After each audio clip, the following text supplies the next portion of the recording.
किसी ने मुझसे पूछा कि क्या एक शादीशुदा स्त्री को किसी और पुरुष से प्रेम हो जाना गलत होता है।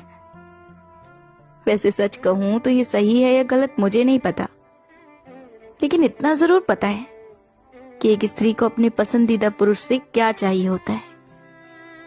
वो चाहती है कि कोई उसकी इज्जत करे, उसकी हर बात सुने, क्योंकि वो सबकी बात सुनती है, लेकिन उसको कोई तो सुने, उसके आंसू कोई तो देखे, बिन कहे उसकी आंखों से उसके मन की बात पढ़ ले, क्योंकि उसके अंदर भी ना अपनेपन की भावना छिपी होती है।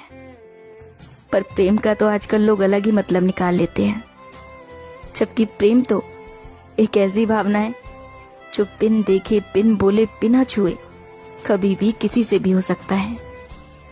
लेकिन किसी एक के विचार पर ये गलत कैसे हो सकता है?